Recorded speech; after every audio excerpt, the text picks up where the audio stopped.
The corner of the parking lot behind the University of Arizona's College of Architecture looks and sounds like a construction zone.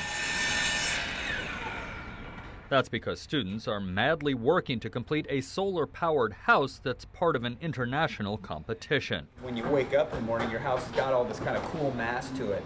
Matt Gindelsparger is the project manager and says getting the house out of the workshop and into the parking lot was a good thing. Getting to that milestone, getting the house presentable allowed us to really have a chance to take stock of everything that needs to be done, really set a good hard-working schedule to complete. Building what is known as the Seed Pod is a project that began during the last academic year. I was just going to pull this through here up to there.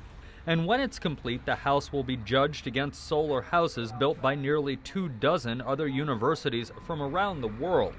Gindelsparger says now that the deadline for competition is approaching, things are moving more quickly. It's been 7 days a week, about 16 hours for the last month and a half. It's been a lot of time put into it. Everybody is really kind of pulling through and doing what they can to help out. So everybody's still really excited and everybody's still got their eye on the ball. The Solar Decathlon competition will be held on the Mall in Washington, D.C. in the middle of October, which means every house must be reassembled at that location. And that means the house must be ready to go from Tucson in just a few weeks. We were scheduled to load the modules up onto trucks on September 24th. And we need a few days at front of that to kind of partially disassemble. So we've basically got about 2.5, almost 3 weeks of final detailing and assembly to do. But given what we've accomplished in the last few weeks to get to this milestone, we can make it happen for sure. The house is being built by students and was also designed by students at the U of A. And Gindelsparger says that means that the whole thing is a learning process.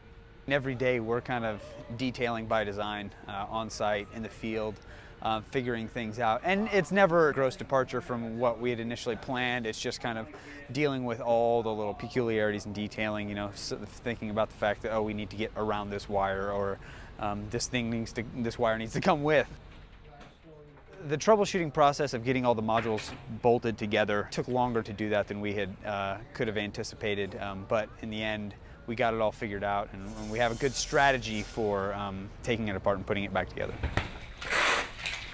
About 100 students have worked so far on the house, but now that the deadline is nearing, not everyone is wearing a hard hat.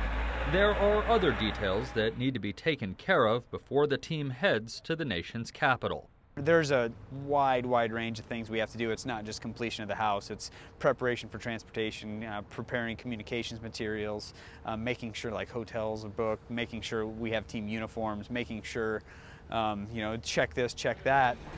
So we've kind of divided up this new studio of students into those kind of groups. There's a small handful of them that are coming down and working on the house, and they fit in really well. I think they understand there's a task at hand. Even though the Solar Decathlon is a competition, there's no animosity between the teams from the various schools.